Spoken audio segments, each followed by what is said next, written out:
चार दीवारी दे विच बह के कीता तुसी मौके ते दुकान वेखण नहीं गए। यानी कि वो इलैक्शन कमीशन ने उन्हां गैर जानबदार काम एक भी नहीं किया। उन्हां दी बेस कोई भी नहीं है, कम अज कम ताजर नहीं है। अगर नवीस है ना, अगर मैरिज हाल चलांदा है तो मैरिज हाल दा वोट ही कोई ਉਹ ਤਿੰਨੇ ਮੈਂਬਰ ਨਾ ਸਾਨੂੰ ਬਿਲਕੁਲ ਮੁਤਮਿਨ ਨਹੀਂ ਕਰ ਸਕੇ ਤੇ ਕੈਂਡੀਡੇਟ ਨੂੰ ਡਿਫੈਂਡ ਕਰਦੇ ਸਨ ਪਏ। ਇਹਨਾਂ ਦੇ ਪਹਿਲੇ ਹੀ ਫੈਸਲੇ ਤੋਂ ਸਾਨੂੰ ਪਤਾ ਚੱਲ ਗਿਆ, ਅਸੀਂ ਇਹਨਾਂ ਨੂੰ ਬੜੀ ਇੱਜ਼ਤ ਦਿੱਤੀ ਸੀ। ਸਾਡਾ ਬਿਲਕੁਲ ਇਹ ਮੁਤਾਲਬਾ ਹੈ ਕਿ ਇਲੈਕਸ਼ਨ ਕਮਿਸ਼ਨ ਨੂੰ ਚੇਂਜ ਕੀਤਾ ਜਾਏ।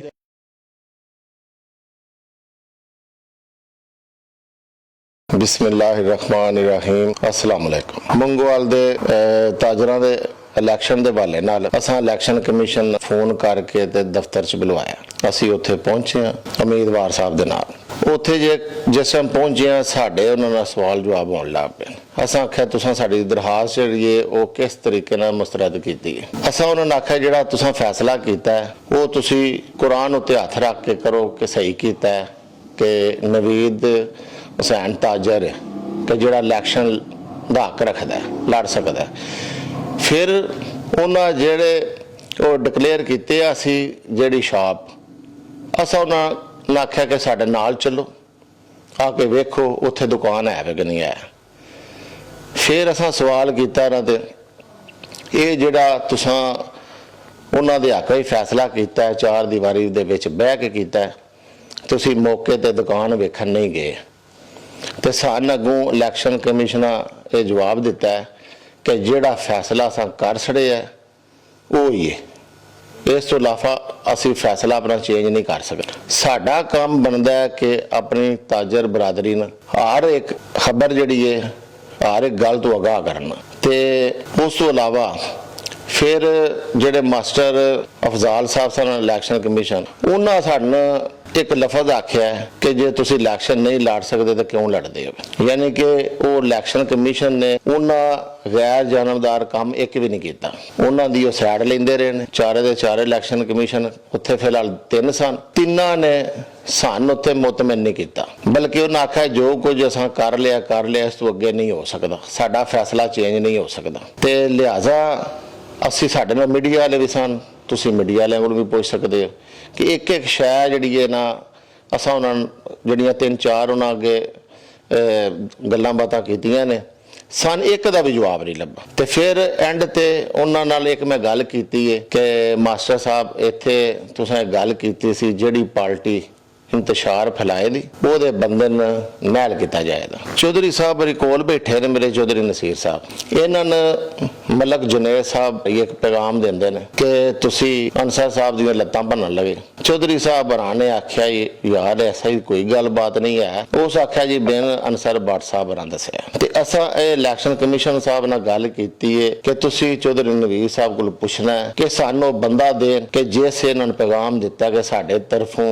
एडा खतरनाक काम जिहड़ा करन लगे ने ते ओह इलैक्शन कमीशन ने आख्या जी उन्होंने गल कीती होवे ते बहुत गलत कीता है ते असी इंशाअल्लाह अगर ये कीता होया उन्होंने साबित हो गई गल ते असी उन्होंने नैल करांगे। ते ओह उस तो पहला जिहड़ियां गल्लां बातां होईयां ने उहदे विच राणा काशफ साहब भी सन, वहीद भट्ट साहब भी सन। वहीद भट्ट साहब हरा उन्हां साडे कोलों सारे इलैक्शन कमीशनर मेन पुछया तुसी की चाहंदे हो। असां उन्हां ने आख्या कि तुसी चारे दे चारे बंदे जिहड़े हो जानबदार गैर जानबदार नहीं है, लिहाजा दो बंदियां साडे भी तुसी इलैक्शन कमीशन च पाओ। ते अपना वहीद भट्ट साहब हरा आख्या कि मैं ते इत्थों इस्तीफा देन लगा। ते मैं आख्या जी तुसी इस्तीफा दिओ ताकि साडे दो बंदे विच पवन ते लिहाजा साडे फिर वही गल है कि ताजर बरादरी नाल इंशाअल्लाह जी असी तुहानू जो कुछ भी होवेगा शायद सानू कल फैसला देन या कोई साडे नाल गलबात करन ते इंशाअल्लाह तुहाडे नाल कल शाम तक फिर हाज़री लवांगे तुहाडे अगे। दो धड़े सन, ये दोवे ही मेरे हिसाब के मुताबिक ताजर नहीं सन है ते लिहाजा इन्हां दी आपस दोवां दी गलबात हो गई सी कि एक दूजे के खिलाफ दरखास्त ना देई ते इस वास्ते उन्हां दोबारा दरखास्त नहीं दित्ती। उहदे विच समझो जिहड़े असी जिन्ने भी पार्टियां दे हिस्से जिहड़े सियासी पार्टियां दे हिस्से मैं अपने आप नूं खुद मनना कि यह गलत होया, असी गलत करते रहे। तो लिहाजा जिस वक्त भी वो अल्लाह ताला दी जात आंदी है बंदा बड़ा गुनहगार होवे ना बड़ा गुनहगार होवे ते वो माफी दा तलबगार भी हुंदा है ਤੇ ਮਾਫੀ ਲੱਭਦੀ ਵੀ ਹੈ। ਤੇ ਅਗਰ ਮੈਂ ਗੁਨੇਗਾਰ ਸਾਂ, ਅਸਾਂ ਫਰਜ਼ ਕਰੋ ਗਲਤ ਬੰਦੇ ਦੀ ਸਪੋਰਟ ਕਰਦੇ ਰਹੇ ਹਾਂ, ਯਾਨੀ ਕਿ ਅਗਰ ਦੋਵੇਂ ਬੰਦੇ ਇਲੈਕਸ਼ਨ ਦੇ ਹੱਕ ਵਿੱਚ ਨਹੀਂ ਸਨ ਹੈ, ਯਾਨੀ ਕਿ ਉਹ ਉਹਦੇ ਨਾਲ ਕੀ ਤਾਜਰ ਨਹੀਂ ਸਨ ਹੈ, ਤੇ ਇਸ ਵਾਸਤੇ ਅਸੀਂ ਜਿਹੜੇ ਦੋਵੇਂ ਟੋਲੇ ਸਨ ਅਸਾਂ ਸਿਰਫ ਆਪਣੀ ਸਿਆਸਤ ਚਮਕਾਣੇ ਵਾਸਤੇ ਲੱਗੇ ਰਹੇ। ਉਹ ਲੜਦੇ ਰਹੇ ਜਿਹੜੇ ਇਲੈਕਸ਼ਨ ਲੜਦੇ ਉਹ ਤੁਹਾਨੂੰ ਇਹ ਦੱਸਿਆ ਵੇ ਕਿ ਉਹਨਾਂ ਦੀ ਬੇਸ ਕੋਈ ਵੀ ਨਹੀਂ ਹੈ, ਕਮ ਅਜ਼ ਕਮ ਤਾਜਰ ਨਹੀਂ ਹੈ। ਅਗਰ ਨਵੀਸ ਹੈ ਨਾ, ਅਗਰ ਮੈਰਿਜ ਹਾਲ ਚਲਾਉਂਦਾ ਤੇ ਮੈਰਿਜ ਹਾਲ ਦਾ ਵੋਟ ਹੀ ਕੋਈ। ਬਿਲਕੁਲ ਜੀ, ਸਾਡਾ ਤਾਂ ਦਿਲ ਇਹ ਸੀ ਕਿ ਇਹਦੇ ਵਿੱਚ ਸਿਆਸੀ ਧੜਾ ਕੋਈ ਹਿੱਸਾ ਹੀ ਨਾ ਲੇ। ਮੈਂ ਅੱਗੇ ਵੀ ਇੱਕ ਵੀਡੀਓ ਚ ਆ ਚੁੱਕਿਆ ਸਾਂ ਕਿ ਇਹ ਦੋਵੇਂ ਘਰ ਆਂਦੇ ਸਨ ਕਿ ਅਸਾਂ ਅਗਲੀ ਵਾਰੀ ਇਲੈਕਸ਼ਨ ਨਹੀਂ ਲੜਨਾ, ਲਿਹਾਜ਼ਾ ਇਹ ਬਾਜ਼ਾਰ ਦੇ ਜਿਹੜੇ ਤਾਜਰ ਨੇ ਇਹ ਉਹਨਾਂ ਦਾ ਹੱਕ ਹੈ, ਉਹ ਹੀ ਆਪਸ ਇਲੈਕਸ਼ਨ ਲੜਨ। ਲੇਕਿਨ ਕਰਦੇ ਕਰਦੇ ਵਕਤ ਦੇ ਗੁਜ਼ਰ ਅੱਲਾਹ ਜਾਣੇ, ਅੱਲਾਹ ਪਾਕ ਨੇ ਜਿਹਦਾ ਇਤਫਾਕ ਉਹਨਾਂ ਨੇ ਦਿੱਤਾ ਹੈ, ਤੇ ਉਹਨਾਂ ਜਨਾਬ ਜੀ ਆਖਿਆ ਜੀ ਜੱਟ ਬੱਟ ਦਾ ਜਿਹੜਾ ਨਾਰਾ ਲੱਗਦਾ ਸੀ ਨਾ ਉਹ ਖਤਮ ਕਰ ਛੜੀਏ, ਜੱਟ ਬੱਟ ਇਤਫਾਕ ਚ ਕਰ ਛੜੀਏ ਤੇ ਕਰਕੇ ਸੌਖਾ ਕੰਮ ਕਰ ਛੜੀਏ, ਪਰਚੀਆਂ ਪਾਣੀਆਂ ਸ਼ੁਰੂ ਕਰ ਛੜੀ। ਪਰਚੀਆਂ ਪਾਣੀਆਂ ਇਹਨਾਂ ਸ਼ੁਰੂ ਕਰ ਛੜੀਆਂ ਤੇ 2000 ਬੰਦੇ ਨੇ ਤਾਜਰ ਨੇ ਕਮ ਅਜ਼ ਕਮ ਰੋਂਦ ਕੇ ਰੱਖ ਛੜਿਆ। ਕੋਈ ਔਕਾਤ ਨਹੀਂ ਤੁਹਾਡੇ ਤਾਜਰਾਂ ਦੀ ਇਹਨਾਂ ਦੀ ਨਜ਼ਰ ਵਿੱਚ। ਸਾਨੂੰ ਜੀ ਇਲੈਕਸ਼ਨ ਕਮਿਸ਼ਨ ਨੇ ਕੋਈ ਮੁਤਮਿਨ ਨਹੀਂ ਕੀਤਾ। ਬਕਾਇਦਾ ਉਹਨਾਂ ਆਖਿਆ ਜੀ ਰੋਜ਼ੇ ਦਾ ਟਾਈਮ ਹੋ ਚੱਲਿਆ, ਉਹ ਉੱਠ ਕੇ ਤੇ ਨੱਸਣ ਲੱਗੇ ਸਨ। ਸਾਡਿਆਂ ਜੀਆਂ ਨੇ ਆਖਿਆ ਜੀ ਅਸੀਂ ਆਪ ਵੀ ਰੋਜ਼ੇਦਾਰ ਤੇ ਇੰਜ ਕਰ ਰਿਹਾ ਕਿ ਰੋਜ਼ੇ ਤੋਂ ਬਾਅਦ ਦਾ ਵੀ ਟਾਈਮ ਰੱਖ ਲਏ, ਤੇ ਲੇਕਿਨ ਉੱਥੇ ਕੋਈ ਬੰਦਾ ਬਹਿ ਕੇ ਰਾਜ਼ੀ ਨਹੀਂ ਸੀ। ਆਪਣੀ ਮਰਜ਼ੀ ਦੇ ਮਾਲਕ ਸਨ ਉਹਨਾਂ ਨੇ ਪਛਤਾਵਾ ਹੀ ਨਹੀਂ ਹੈ ਜਿਹੜਾ ਉਹਨਾਂ ਫੈਸਲਾ ਕੀਤਾ। ਉਹ ਆਂਦੇ ਨੇ ਅਸਾਂ ਕਰ ਛੜਿਆ, ਬਸ ਕਰ ਛੜਿਆ। ਅਸਾਂ ਉਹਨਾਂ ਨੂੰ ਆਖਿਆ ਤੁਸਾਂ ਜੀ ਹੱਕ ਸੱਚ ਦਾ ਫੈਸਲਾ ਕੀਤਾ ਤੇ ਤੁਹਾਨੂੰ ਉਹਦਾ ਕੁਰਾਨ ਦੇਣ ਲੱਗਿਆ ਡਰ ਕਿਸ ਚੀਜ਼ ਦਾ? ਤੁਸੀਂ ਕੁਰਾਨ ਉੱਤੇ ਹੱਥ ਰੱਖ ਕੇ ਆਖੋ ਕਿ ਨਵੀਦ ਹੁਸੈਨ ਉਹ ਟੱਕ ਛਾਪ ਚਲਾਉਂਦਾ। ਜੇ ਟੱਕ ਛਾਪ ਉਹ ਚਲਾਉਂਦਾ ਹੋਵੇ ਤਾਂ ਸਾਨੂੰ ਕਹੀਂ ਦੀ ਗੱਲ ਹੈ, ਅਸੀਂ ਇਲੈਕਸ਼ਨ ਲੜਾਂਗੇ ਖੁੱਲ ਡੁੱਲ ਕੇ ਇਨਸ਼ਾਅੱਲਾ। ਅਸੀਂ ਜਨਾਬ ਜੀ ਸਵੇਰ ਇਨਸ਼ਾਅੱਲਾ ਉਹਨਾਂ 2 ਐਪਲੀਕੇਸ਼ਨਾਂ ਦਿਆਂਗੇ। ਇੱਕ ਦਿਆਂਗੇ ਕਿ ਸਾਨੂੰ ਇਲੈਕਸ਼ਨ ਕਮਿਸ਼ਨ ਮਨਜ਼ੂਰ ਨਹੀਂ ਹੈ, ਅਸੀਂ ਇਹਦੇ ਵਿੱਚ 2 ਬੰਦੇ ਸਾਡੇ ਐਡ ਕੀਤੇ ਜਾਣ, ਤੇ ਦੂਸਰੀ ਅਸੀਂ ਉਹਨਾਂ ਦੇ ਇੱਕ ਦਰਖਾਸਤ ਦਿਆਂਗੇ ਕਿ ਇੰਤਸ਼ਾਰ ਜਿਸ ਬੰਦੇ ਨੇ ਫੈਲਾਇਆ ਉਹ ਇਲੈਕਸ਼ਨ ਕਮਿਸ਼ਨ ਨੇ ਆਖਿਆ ਸੀ ਨਾ ਲਓ, ਤੇ ਅਸੀਂ ਉਹ ਇੰਤਸ਼ਾਰ ਵਾਲਾ ਸਬੂਤ ਦੇ ਨਾਲ ਦਰਖਾਸਤ ਦਿਆਂ। ਕਿਉਂਕਿ ਅੱਜ ਦਾ ਜਿਹੜੀ ਸਟੇਟਮੈਂਟ ਤੁਸੀਂ ਦੇ ਰਹੇ ਹੋ ਮਲਕ ਜੁਨੇਦ ਸਾਹਿਬ ਦੇ ਹਵਾਲੇ ਦੇ ਨਾਲ, ਇਹਦਾ ਅਜੇ ਤੱਕ ਵਾਜ਼ਿਆ ਸਬੂਤ ਜਿਹੜਾ ਵੇ ਇਲੈਕਸ਼ਨ ਕਮਿਸ਼ਨ ਤੁਸੀਂ ਅੱਜ ਨਹੀਂ ਦਿੱਤਾ ਜੀ, ਉਹ ਤੁਸੀਂ ਅਗਰ ਸਬੂਤ ਪੇਸ਼ ਨਹੀਂ ਕਰਦੇ ਜੀ ਇਹ ਗੱਲ ਝੂਠੀ ਸਾਬਤ ਹੋ ਜਾਏਗੀ, ਤੇ ਫਿਰ ਜਿਹੜਾ ਮਤਲਬ ਤੁਹਾਡੇ ਅਗੇਂਸਟ ਕਾਰਵਾਈ ਇਲੈਕਸ਼ਨ ਕਮਿਸ਼ਨ ਜਿਹੜਾ ਉਹ ਕਰਨ ਦਾ ਮਜਾਜ ਹੈ। ਬਿਲਕੁਲ ਜੀ, ਅਗਰ ਅਸੀਂ ਸਬੂਤ ਨਾ ਦੇ ਸਕਦੇ ਹੋਈਏ ਤੇ ਇਲੈਕਸ਼ਨ ਕਮਿਸ਼ਨ ਦਾ ਪੂਰਾ ਅਖਤਿਆਰ ਹੈ ਸਾਡੇ ਉੱਤੇ ਐਕਸ਼ਨ ਲੈਣ ਦਾ।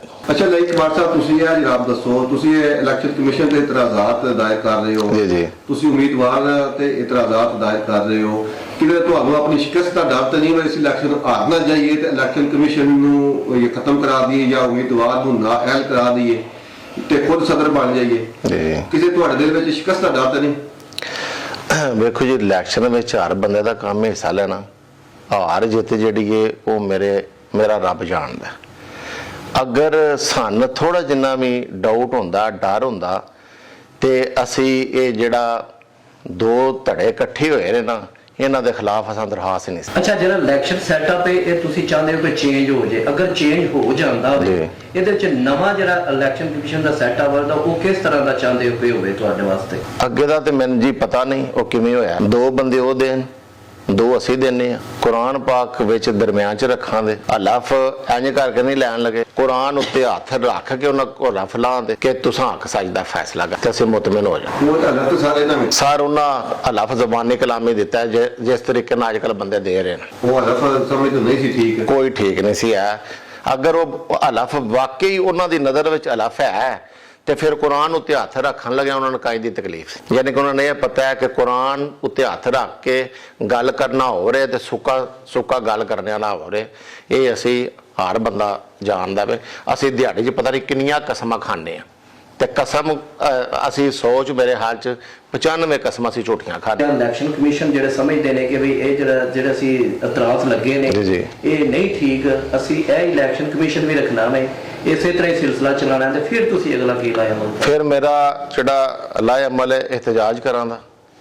ਮੈਂ ਕਮ ਅਜ਼ ਕਮ ਜਿੰਨੇ ਵੀ ਮੇਰੇ ਕੋਲ ਇਕੱਠੇ ਹੋਏ 100 200 ਜਿਹੜਾ ਵੀ ਬੰਦਾ ਇਕੱਠਾ ਹੋਇਆ ਉਹ ਇਕੱਠਾ ਕਰਕੇ ਤੇ ਇਲੈਕਸ਼ਨ ਕਮਿਸ਼ਨ ਦੇ ਦਫ਼ਤਰ ਦੇ ਸਾਹਮਣੇ ਉਹਨਾਂ ਕੋਲ ਸਵਾਲ ਪੁੱਛਾਂਗਾ। ਅਸੀਂ ਨਾ ਇਲੈਕਸ਼ਨ ਕਮਿਸ਼ਨ ਦੇ ਆਫਿਸ ਗਏ ਹਾਂ, ਅੱਜ ਦਰਖਾਸਤ ਜਿਹੜੀ ਉਹਨਾਂ ਨੂੰ ਦਿੱਤੀ ਸੀ ਉਹਦੇ ਤੇ ਉਹਨਾਂ ਇਤਰਾਜ਼ ਲਾਇਆ। ਉਸ ਇਤਰਾਜ਼ ਦੇ ਬਾਰੇ ਚ ਅਸੀਂ ਉਹਨਾਂ ਨਾਲ ਗੱਲ ਕਰਨ ਗਏ ਸਾਂ। 3 ਉੱਥੇ ਇਲੈਕਸ਼ਨ ਕਮਿਸ਼ਨ ਦੇ ਮੈਂਬਰ ਜਿਹੜੇ ਮੌਜੂਦ ਸਨ, ਇੱਕ ਨਹੀਂ ਸਨ। ਉਹ ਤਿੰਨੇ ਮੈਂਬਰ ਨਾ ਸਾਨੂੰ ਬਿਲਕੁਲ ਮੁਤਮਿਨ ਨਹੀਂ ਕਰ ਸਕੇ ਤੇ ਉਹ ਬਿਲਕੁਲ ਜਾਨਬਦਾਰ ਸਨ। ਠੀਕ ਹੈ, ਉਹ ਤਰੇਵੇਂ ਬੰਦੇ ਫੈਸਲੇ ਨੂੰ ਡਿਫੈਂਡ ਨਹੀਂ ਸਨ ਪੇ ਕਰਦੇ, ਕੈਂਡੀਡੇਟ ਨੂੰ ਡਿਫੈਂਡ ਕਰਦੇ ਸਨ ਪਏ। ਠੀਕ ਹੈ, ਜਿਸ ਵੇਲੇ ਉਹਨਾਂ ਨਾਲ ਗੱਲ ਹੋਈ ਕਿ ਯਾਰ ਉਹ ਕਿਹੜੀ ਚੀਜ਼ ਚਲਾ ਰਹੇ ਨੇ ਜਿਹਨੂੰ ਤੁਸੀਂ ਤਾਜ਼ਾ ਡਿਕਲੇਅਰ ਕਰਨਾ ਹੈ, ਉਹਨਾਂ ਕਿਹਾ ਜੀ ਉਹ ਟੱਕ ਸ਼ਾਪ ਚਲਾ ਰਹੇ ਨੇ। ਹਾਲਾਂਕਿ ਟੱਕ ਸ਼ਾਪ ਜਿਹੜੀ ਉੱਥੇ ਉਹ ਮੈਰਿਜ ਹਾਲ ਦੇ ਫੰਕਸ਼ਨ ਵਾਸਤੇ ਯੂਜ਼ ਹੋ ਰਹੀ ਹੈ, ਉਹ ਇਸ ਵਾਸਤੇ ਯੂਜ਼ ਨਹੀਂ ਹੋ ਰਹੀ ਕਿ ਅੰਦਰ ਕੋਈ ਚੀਜ਼ ਸੇਲ ਕੀਤੀ ਜਾਏ। ਇਤਰਾਜ਼ਾਤ ਤੇ ਇਹਨਾਂ ਨੂੰ ਦੂਰ ਕਰਨੇ ਇਹਨਾਂ ਨੂੰ ਚਾਹੀਦੇ ਨੇ, ਕਿਉਂਕਿ ਅੱਲਾਹ ਤਾਲਾ ਨੇ ਇਹਨਾਂ ਨੂੰ ਬੜੀ ਅੱਛੀ ਸੀਟ ਤੇ ਪਾਇਆ ਹੈ। ਇਹਨਾਂ ਨੂੰ ਹੱਕ ਸੱਚ ਦਾ ਫੈਸਲਾ ਕਰਨਾ ਚਾਹੀਦਾ। ਦੂਸਰੇ ਨੰਬਰ ਤੇ ਇਹਨਾਂ ਦੇ ਪਹਿਲੇ ਹੀ ਫੈਸਲੇ ਤੋਂ ਸਾਨੂੰ ਪਤਾ ਚੱਲ ਗਿਆ, ਅਸੀਂ ਇਹਨਾਂ ਨੂੰ ਬੜੀ ਇੱਜ਼ਤ ਦਿੱਤੀ ਸੀ ਕਿ ਤੁਸੀਂ ਇਹ ਇਲੈਕਸ਼ਨ ਪ੍ਰੋਸੈਸ ਅੱਗੇ ਚਲਾਓ। ਸਾਨੂੰ ਬੜਾ ਇਤਮਾਦ ਸੀ ਇਹਨਾਂ ਤੇ। ਮੈਂ ਜਿਸ ਵੇਲੇ ਆਇਆ ਨਾ ਇਸ ਪ੍ਰੋਸੈਸ ਦੇ ਵਿੱਚ, ਮੈਂ ਇੱਕ ਆਮ ਤਾਜਰ ਹਾਂ, ਇੱਕ ਆਮ ਦੁਕਾਨਦਾਰ ਹਾਂ। ਇਨਸ਼ਾਅੱਲਾ ਤਾਲਾ ਆਮ ਤਾਜਰ ਦੀ ਆਵਾਜ਼ ਬਣ ਕੇ ਮੈਂ ਅੱਗੇ ਆਇਆ। ਅਸੀਂ ਇਨਸ਼ਾਅੱਲਾ ਤਾਲਾ ਇਹ ਕੰਮ ਬਿਲਕੁਲ ਨਹੀਂ ਹੋਣ ਦੇਣਾ, ਨਾ ਟਾਸ ਵਾਲਾ ਕੰਮ ਹੋਣ ਦੇਣਾ, ਨਾ ਕਮਿਟਮੈਂਟ ਵਾਲਾ ਕੰਮ ਹੋਣ ਦੇਣਾ ਅੱਲਾ ਦੇ ਹੁਕਮ ਨਾਲ, ਨਾ ਅਸਾਂ ਇਹ ਕੰਮ ਹੋਣ ਦੇਣਾ ਇਸ ਵਾਰੀ ਤੂੰ ਅਗਲੀ ਵਾਰੀ ਮੈਂ, ਤੇ ਨਾ ਕਿਸੇ ਤਾਜਰ ਦੀ ਅਸਾਂ ਦਿਹਾੜੀ ਲੱਗਣ ਦੇਣੀ ਹੈ, ਨਾ ਕਿਸੇ ਤਾਜਰ ਦੇ ਹਕੂਕ ਨੂੰ ਅਸਾਂ ਪਮਾਲ ਹੋਣ ਦੇਣਾ ਕਿ ਸਾਡੇ ਜਿਹੜੇ ਤਾਜਰ ਨੇ ਨਾ ਉਹਨਾਂ ਦੀ ਇੱਜ਼ਤ ਇਨਸ਼ਾਅੱਲਾ ਤਾਲਾ ਬੁਲੰਦ ਰਵੇ ਦੀ। ਉਹਨਾਂ ਨੂੰ ਪਤਾ ਲੱਗੇਗਾ ਕਿ ਸਾਡੀ ਇੱਜ਼ਤ 'ਚ ਇਜ਼ਾਫਾ ਹੋਇਆ ਹੈ। ਭਾਜਨ ਇਹ ਕੋਈ ਐਸੀ ਗੱਲ ਤੇ ਨਹੀਂ ਨਾ ਹੈ ਕਿ ਪਿੰਡ ਹੈ ਸਾਡਾ ਮੰਗਵਾਲੇ ਦੇ 'ਚ ਤੁਸੀਂ ਸਾਰੇ ਵੇਖੋ ਮੋਜ਼ਸ ਸ਼ਹਿਰੀ ਨੇ, ਡੇਰੇਦਾਰ ਨੇ, ਸਾਰੇ ਡੇਰੇਦਾਰ ਨੇ ਯਾਰ ਇਹਦੇ ਵਿੱਚ। ਇਹ ਸਾਰਿਆਂ ਨੂੰ ਪਤਾ ਲੱਗ ਰਿਹਾ ਕੀ ਹੋ ਰਿਹਾ ਹੈ। ਤੁਸੀਂ ਮੰਗੋਵਾਲ ਦੀ ਆਬੋ ਹਵਾ ਦਾ ਹਿਸਾਬ ਲਾਓ ਨਾ ਤਾਜਰ ਬਾਰੇ, ਉਹ ਤੁਹਾਨੂੰ ਦੱਸਣਗੇ ਕਿ ਫੈਸਲਾ ਸਹੀ ਹੈ ਜਾਂ ਗਲਤ ਹੈ ਟਾਸ ਵਾਲਾ। ਠੀਕ ਹੈ, ਇਨਸ਼ਾਅੱਲਾ ਤਾਲਾ ਅਸੀਂ ਇਹ ਫੈਸਲਾ ਉਹਨਾਂ ਕੋਲ ਮਨਵਾ ਦੇ ਤੇ ਸਾਡਾ ਮੁਤਾਲਬਾ ਹੈ ਤੁਹਾਡੇ ਥਰੂ ਇਲੈਕਸ਼ਨ ਕਮਿਸ਼ਨ ਜਿਸ ਤਰ੍ਹਾਂ ਸਾਡੇ ਜਵਾਬ ਦੇਣ ਦੀ ਬਜਾਏ ਉਹ ਨਸਦਾ ਸੀ ਪਿਆ, ਉਹ ਬਲਕਿ ਦਫ਼ਤਰ ਚੋਂ ਨਸ ਗਿਆ। ਇਸ ਚੀਜ਼ ਦੇ ਤੁਸੀਂ ਵੀ ਗਵਾਹ ਹੋ ਉੱਥੇ ਜਿਹੜੀ ਟੀਮ ਸੀ, ਕਿਉਂਕਿ ਸਾਡਾ ਦਿਲ ਸੀ ਅਸੀਂ ਉੱਥੇ ਹੀ ਪ੍ਰੈਸ ਕਾਨਫਰੰਸ ਕਰੀਏ। ਉਹ ਲਿਆਦਾ ਉਹ ਤੋਂ ਚਲੇ ਗਏ ਨੇ, ਟਾਈਮ ਦੀ ਸ਼ਾਰਟੀ ਦੀ ਵਜ੍ਹਾ ਤੋਂ ਅਸੀਂ ਹੁਣ ਪ੍ਰੈਸ ਕਾਨਫਰੰਸ ਕਰ ਰਹੇ ਹਾਂ। ਸਾਡਾ ਬਿਲਕੁਲ ਇਹ ਮੁਤਾਲਬਾ ਹੈ ਕਿ ਇਲੈਕਸ਼ਨ ਕਮਿਸ਼ਨ ਨੂੰ ਚੇਂਜ ਕੀਤਾ ਜਾਏ, ਸਾਰੇ ਇਲੈਕਸ਼ਨ ਕਮਿਸ਼ਨ ਨੂੰ ਚੇਂਜ ਕੀਤਾ ਜਾਏ, ਨਵਾਂ ਬੰਦਾ ਇਲੈਕਸ਼ਨ ਕਮਿਸ਼ਨ 'ਚ ਐਡ ਕੀਤਾ ਜਾਏ ਤਾਂ ਕਿ ਇਲੈਕਸ਼ਨ ਦਾ ਜਿਹੜਾ ਪ੍ਰੋਸੈਸ ਹੈ ਨਾ ਇਹ ਪੂਰਾ ਅਮਨ ਤਰੀਕੇ ਨਾਲ ਹੋਵੇ।